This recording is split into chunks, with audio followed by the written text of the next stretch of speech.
2 ko. Ako. One lang. One lang ba? Develop.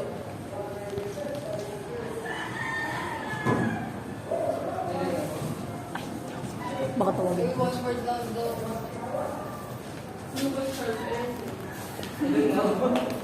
So last one. Hindi na lang.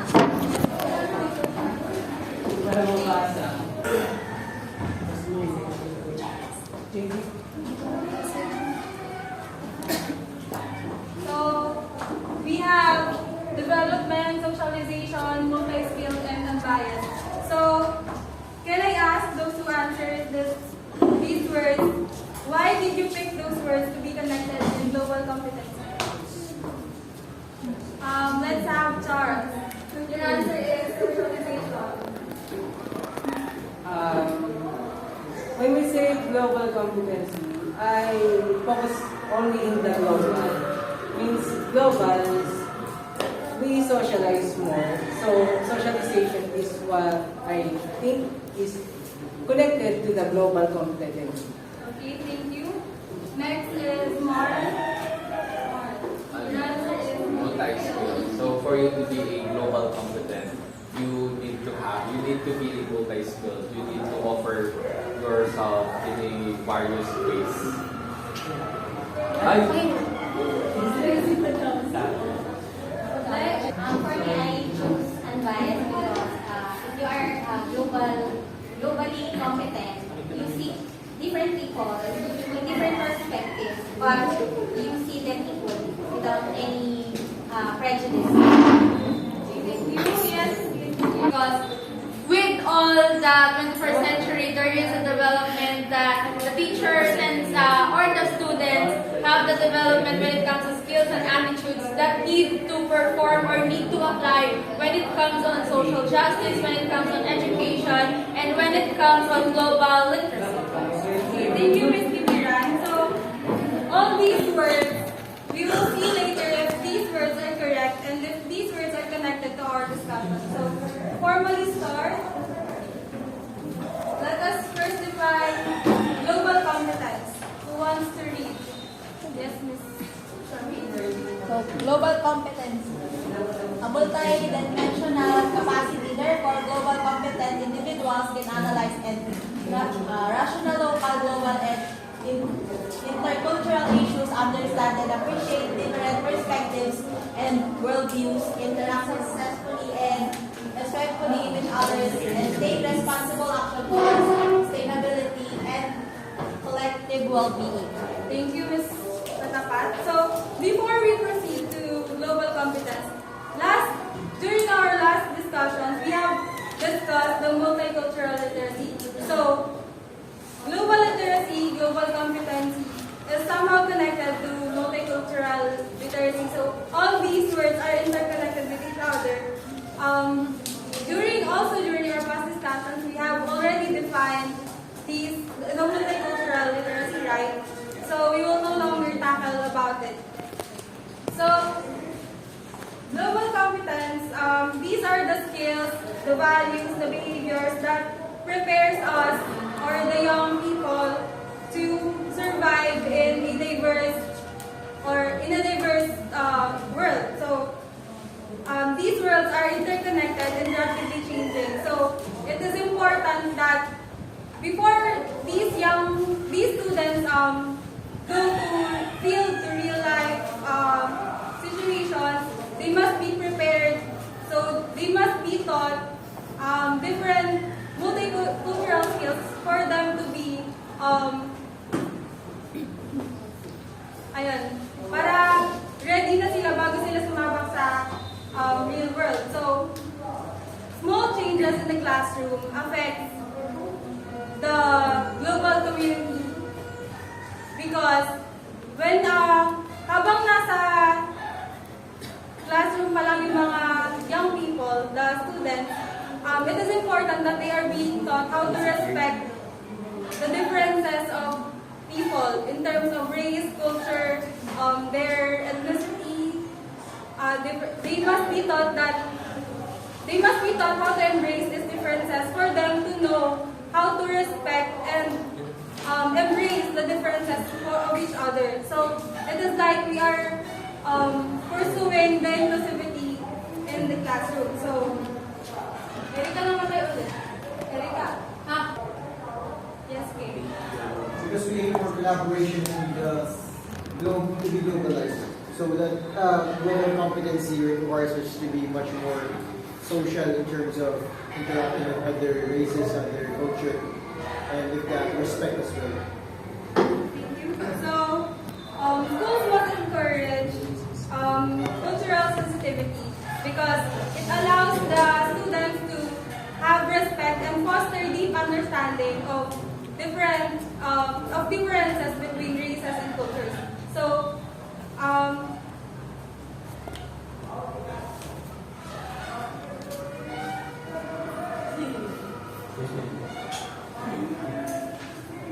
in your modules, you make in page 73, you can see there a framework, the OECD Global Competence Framework. So, yung apat dun sa dulo, yung knowledge, values, skills, and attitudes, those are the 4 dimensions of global competency.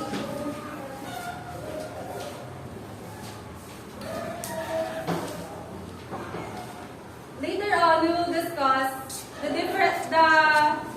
curriculum. The curriculum is yung apat dun sa loob ng bilog. Yung examine, understanding, action, and engage. Those are the curriculum under the global competence framework. While those 4 outside the knowledge, skills, values, and attitudes, those are the 4 domains of global competence. So, why is there a need for global competence? First is to live harmoniously in multicultural communities. So, it is important to promote global awareness and cultural awareness for the purpose of living harmoniously in a community. So, if people are aware and embrace these differences between each other, they can find common solutions and resolve conflicts, and can arrive to a one common ground. So another is to thrive in a changing labor market. So educational for global competence can boost employability through effective communication and appropriate behavior with diverse teams, using technology and connecting to the world. So through the presence of technology, we can now connect to different people across the world. So it has become a medium for us to connect to other races. So there is really a need for us to be globally competent, especially, for example, in speaking the universal language, which is the English language. It is a great edge for us to,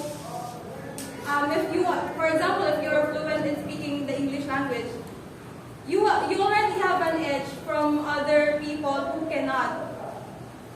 So next is to use media platforms effectively and responsibly.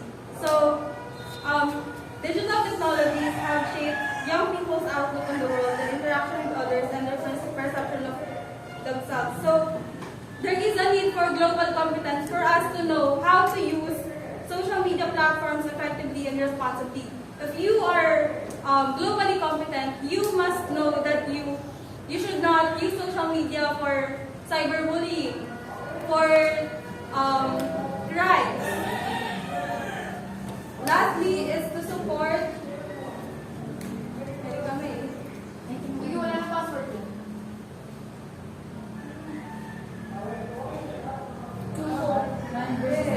For the Sustainable Development Goals. So, educational for global competence can help us, new generations who care about global issues and engage in social, political, and economic, environmental discussions. So, we no longer ignore this environmental issues. If you are globally competent, you must have a stand.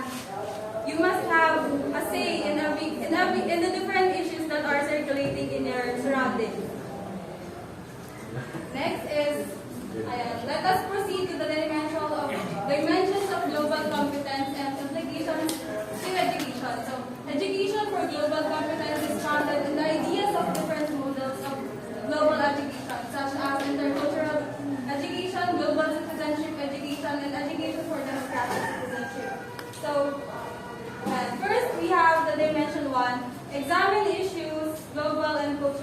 significance. Will you please read Ms. Padero?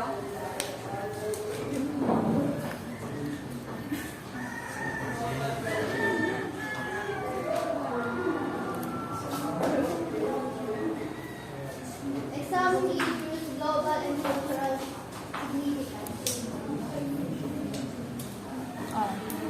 This dimension refers to globally competent people's practices of effectively utilizing knowledge about liberal and critical reasoning in forming their own opinion about a global issue. People who acquire a mature level of development in dimension use higher order thinking skills such as selecting and weighing appropriate evidence to support argument about global development. Hence, globally competent people effectively use and create both traditional and digital media. Thank you, Ms. Padero. So, in the dimension 1, we have examine issues of local, global, and cultural significance. So, we utilize knowledge to form their own opinion about global issue using their higher thinking skills such as providing facts, evidences to support arguments. So, if you are a globally competent person, you must know that Bible verses is not Yes. is not a valid support or evidence for your argument. Diba? You must know, if you're a globally competent person, you must know that how to validate facts from misinformation. You must know the credible sources. Ayun. So, next is understand and appreciate the perspectives and worldviews of others.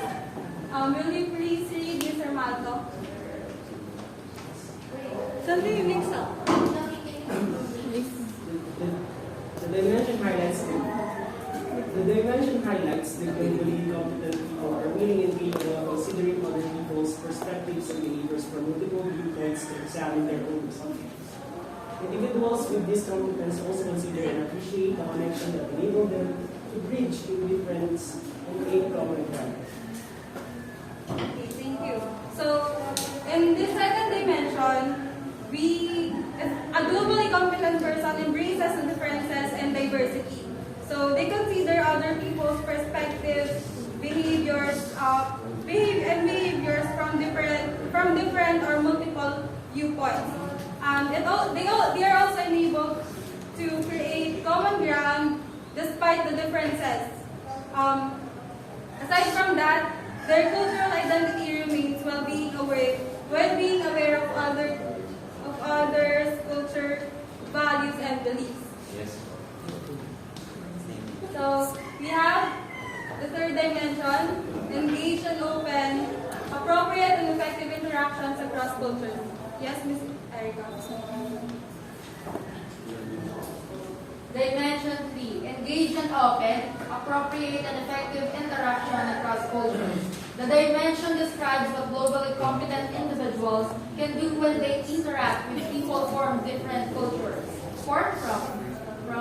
They understand the cultural norms, interactive styles, and degrees of formality of intercultural context, and they can flexibly adopt their behavior and communication manner through respectful dialogue even with marginalized groups. Therefore, it emphasizes individual capacity to interact with others across differences in ways that are often appropriate and effective. Thank you, Ms. Tibiran. So, from the word itself, interactions across culture, a globally competent person understands the cultural norms. They understand that the cultural differences of other people, and they consider their interactive styles, and they can adapt to other people's behavior. So this dimension emphasizes the capacity of a person to interact with other people regardless of their culture, of their race. Yeah. So last one, take action for collective well-being and sustainable development. Yes, Jaya. Dimension 4, take action for collective well-being and sustainable development. This dimension focuses on young people's role as active and responsible members of society and refers to individuals' readiness to respond to a given local or intercultural issue or situation. It recognizes that young people have multiple realms of influence, ranging from personal and local to digital and global. Globally competent people create opportunities to get engaged to improve living conditions in their communities and build a just, peaceful, inclusive, and an environmentally sustainable world. Thank you, Mr. Villanueva. So this dimension focuses on the role as active and responsible members of society. So bilang mamamayan ng isang community, we have our own responsibility and role in our community, and we must abide to the different programs, activities that our community is implementing. So this dimension just states that as a globally competent person, you must be ready to respond to a given local, global, or intercultural issue or situation. So, the assessment strategy for global competence, the PISA 2018 assessment of global competence contributes development while considering challenges and limitations. So, they conducted a test which have two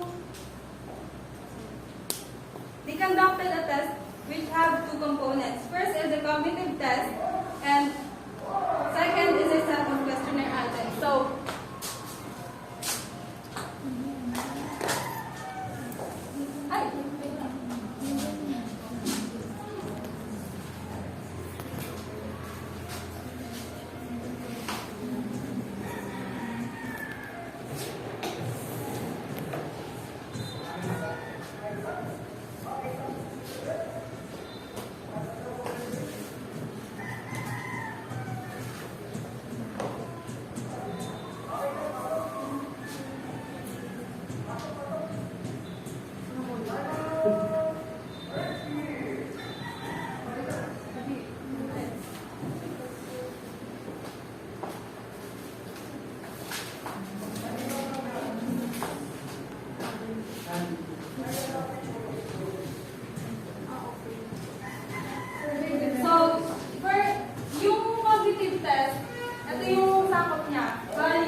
combination of values, background values, and cognitive skills. While the set of questionnaire items, lahat ng mga apat na components. So, ayun yung nilalaman ng test na kinundak ng PISA. So,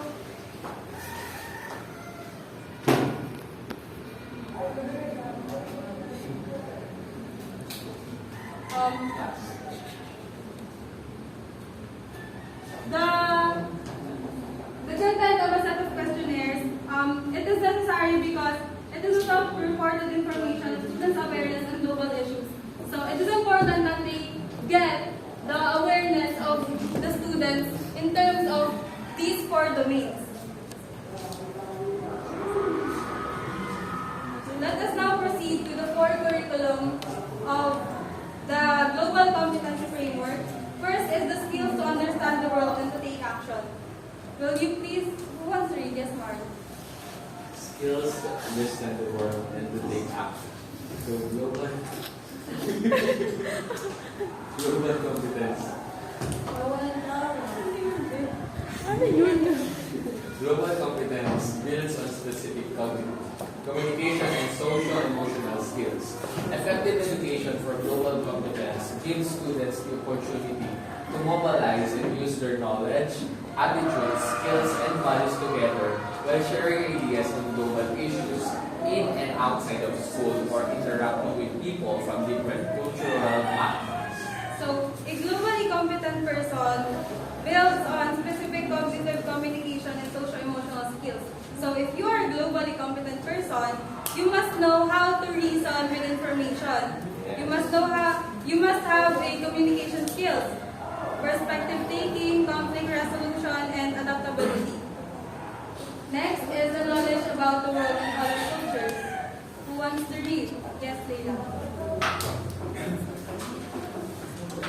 Knowledge about the world and other cultures. Global competence is supported by knowledge of social issues that affect the lives globally and around the globe, as well as intercultural knowledge or knowledge about the similarities, differences, and relations among groups. So, this is simply being aware of the differences and similarities among cultures. So, if you know someone who have different culture from you, who has different tradition from you, it is important that you have knowledge regarding that differences and similarities for you to avoid being offended.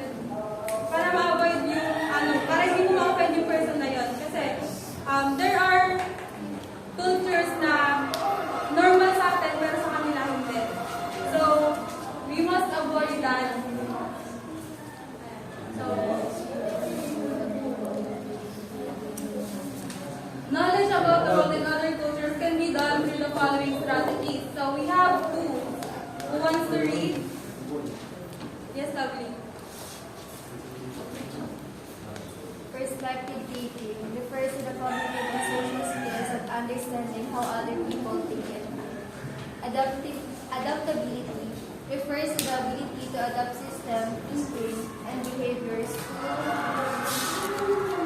to the prevailing cultural environment or the situational context that can present new demands and challenges. Thank you. So, perspective taking is simply understanding how other people think and feel.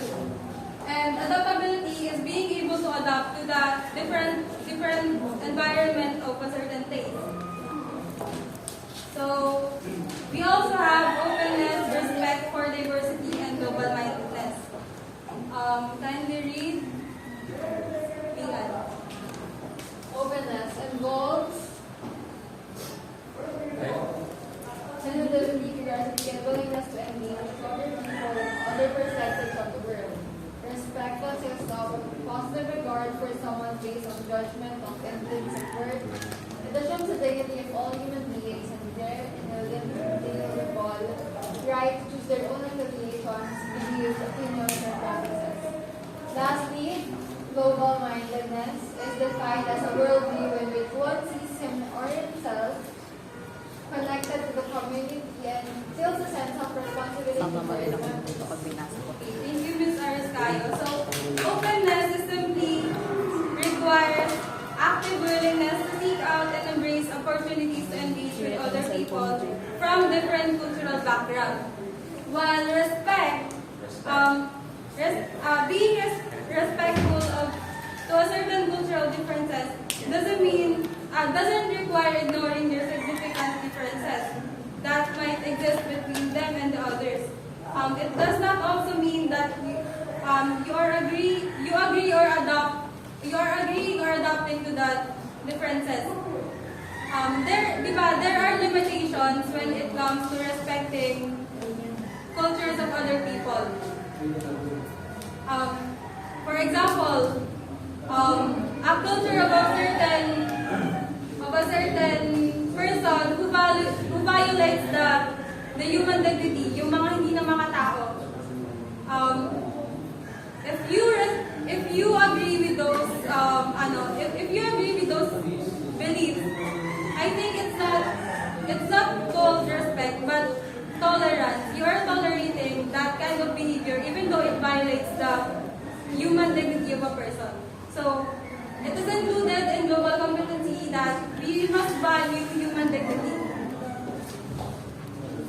Next is valuing human dignity and diversity. Who wants to read? Yes, ma'am.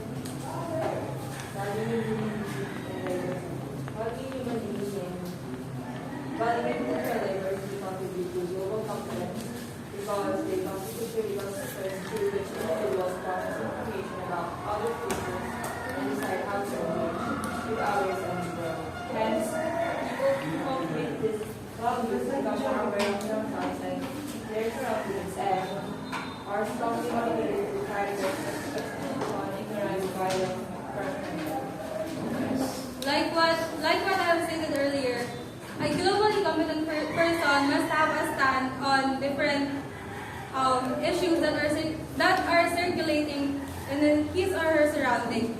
dapat meron siyang stand against that issue, hindi yung ini-ignore niya lang yun. He must know how to stand in the situation of oppression, in social injustices, and the like.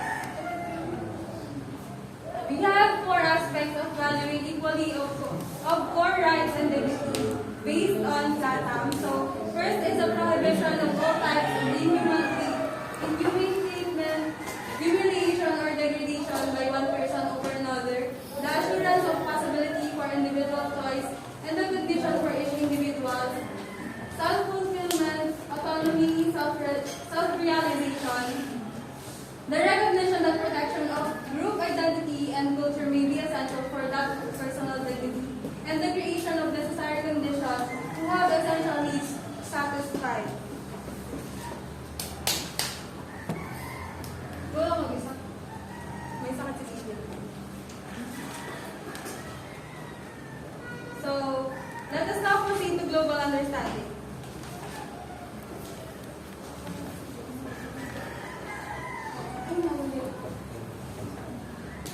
Integrating global and intercultural issues in the curriculum. So, will you please read? Joseph.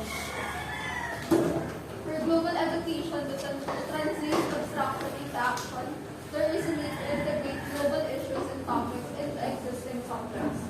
In practice, content knowledge related to global competence is integrated in the curriculum and taught in specific courses. Therefore, students can understand those issues across ages, starting in early childhood when presenting them in developmental economy.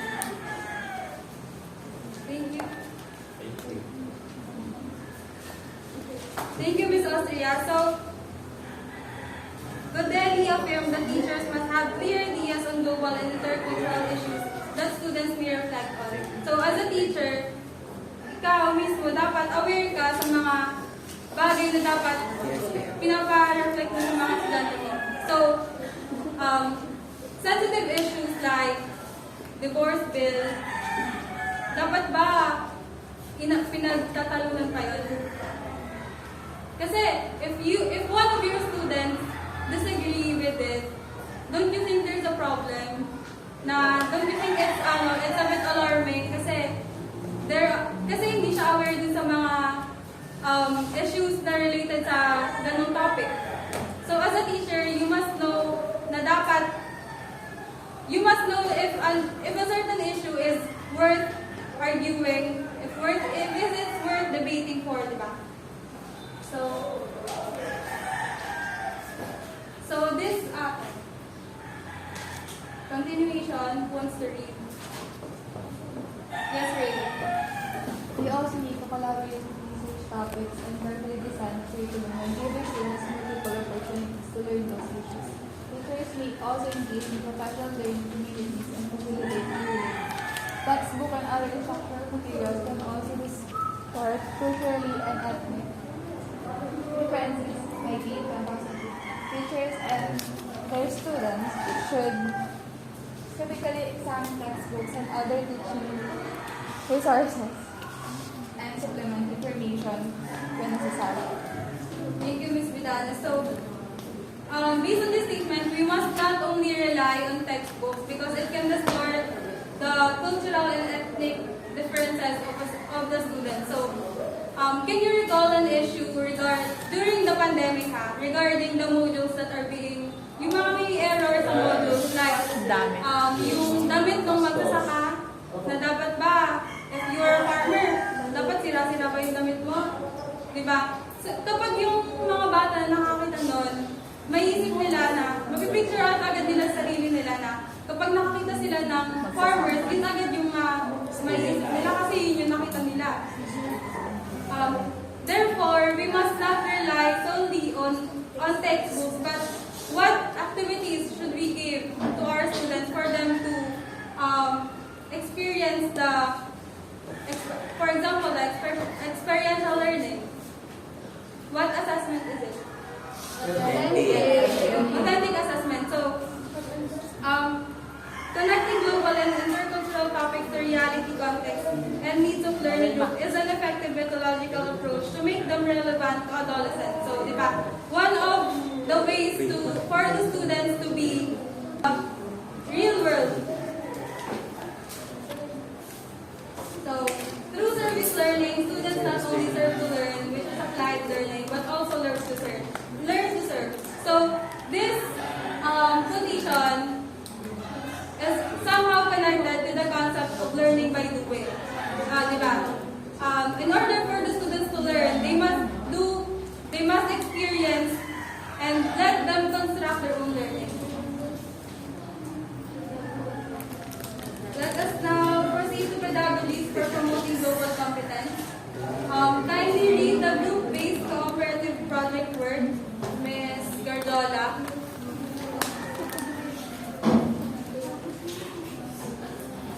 Group-based cooperative project work can ensure resilient and collaborative skills. Thank you. So, group-based cooperative project work. So, a globally competent person should know how to perform different tasks. And so these group-based cooperative project work, the goal of it and the content are negotiated that can create their own learning material, present, and evaluate together. So one of the good example of group-based cooperative project work is yung pinapagawa sa atin ni Sir Alfred. Diba? Yung-group niya tayo, tapos pinapagawa niya tayo ng certain activity, and ipe-present natin siya together with our group mates, i-discuss sa class. Yes. Another example is a class discussion. It is an interactive approach that encourages proactive listening and responding to ideas expressed by peers. So, a good example of a class discussion is a Socratic method, whereas the teacher asks a question and sasagot yung students, magbibigay ng reflection or ideas about a certain topic and i-share niya sa klase. So, that way, marirealize ng students na lahat ng tao, bawat isa sa atin ay may different perspective, may different viewpoint sa isang certain topic. Last is the service learning. So, it is another tool that can help students develop multiple global skills through real-world experience. So, a great example of a service learning is yung work immersion that we have done during senior high school. Another is, I don't know if you have experienced it, one of our activities during grade 12 is yung nag-conduct ng outreach program. Ayun. Outreach program to elementary students, whereas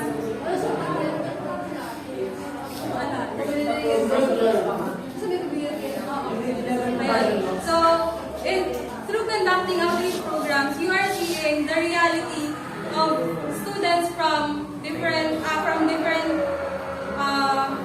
perspectives. So, nagkanta kami noon sa elementary school sa Rawang, sa Galalawti. So, life in Rawang is really hard because malayo sila sa bayan and ma-attach ka talaga sa mga stories ng mga tao doon. So, let us now proceed to the last part of our discussion, the attitude and values integration towards global competence. Who wants to read? Yes, Jaya. Attitudes and values integration toward global competence. Allocating teaching time to a specific subject that deals with human rights issues and non-discrimination is an important initial step in cultivating values for global competence. Values and attitudes are partly communicated to the formal curriculum and also through ways in which teachers and students interact, how discipline is encouraged, and the types of opinions and behavior that are validated in the classroom. Therefore, recognizing the school and classroom environment's influence on developing student values would help teachers become more aware of the impact of their teaching on students. Thank you, Mr. Villanueva. So, as a teacher, it won't hurt for you to spend a little time in arguments, in debates, or some activities that can help you get the reflection, the opinions of your students. So by doing so, you know how you may validate it if those informations are valid, if those informations are correct. You may correct them if they are wrong. Ayan, so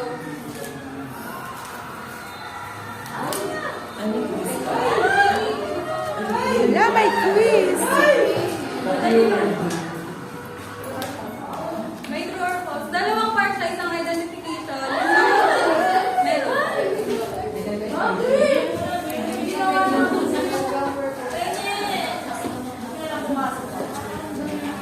Paper, guys. Pass. Thank you, ma'am. Dito, pencil ni Colingi lang daw kayo.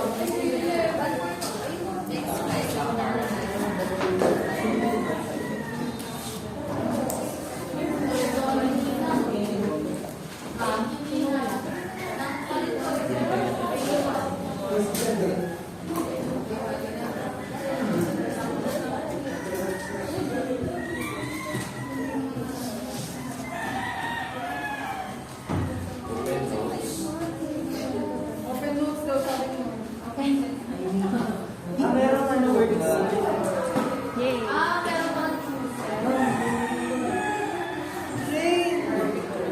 Nagdala na ako kasi kulit-kulit talaga. Nakakasubmit ng copy. Grabe ka na.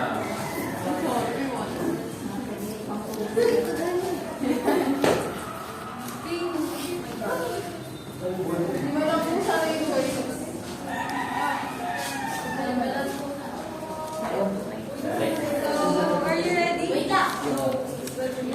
Wow, Ay, sige na. Ito na. Okay. Pakita na doon ako nung.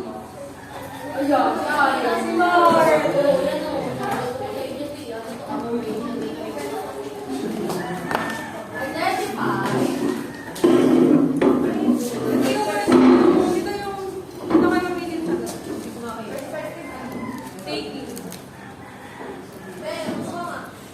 Okay, perspective. Taking.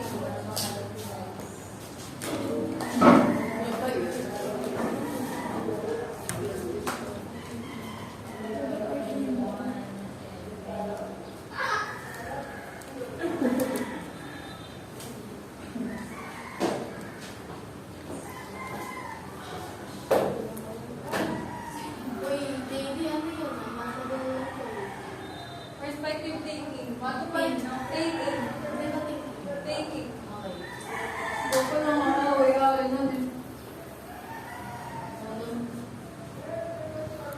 Hindi ang hirap.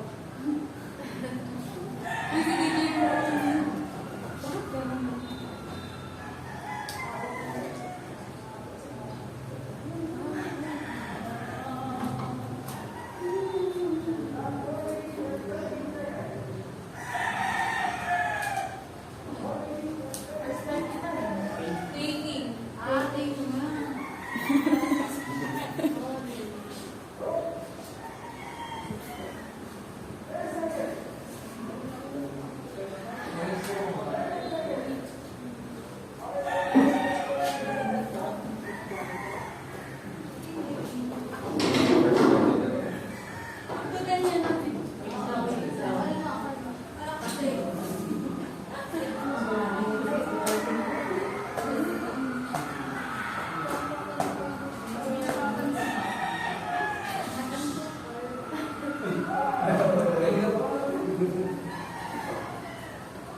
Ito yung domains dimensions.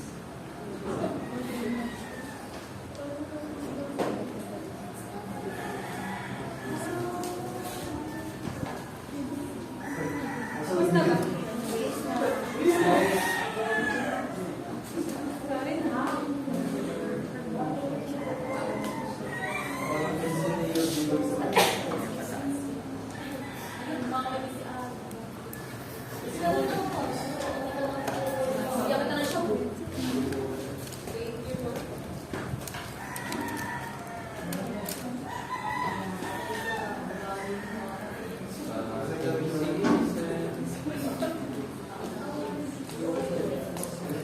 Finish?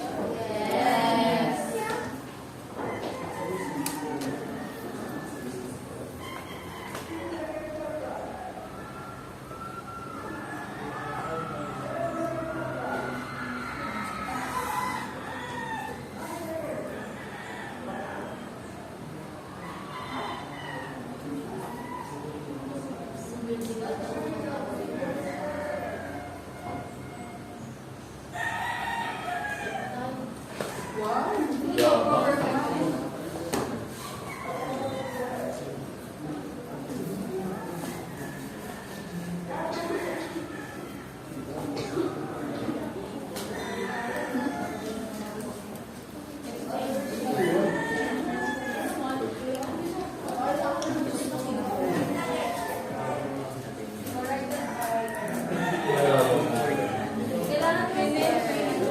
Finish. Kasagot pa? Paso na pencil. Parang may identification.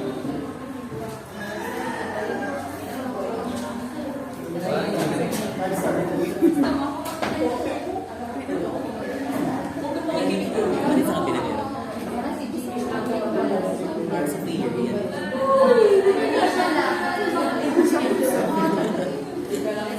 Ini sa kapila.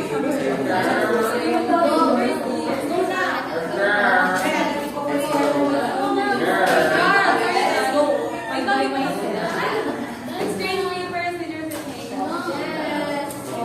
Anong tiwala sa isa? Okay na? Ay, hindi na ba?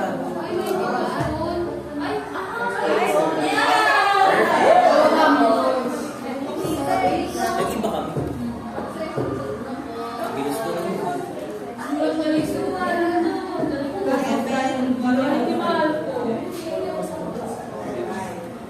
Hindi, wow.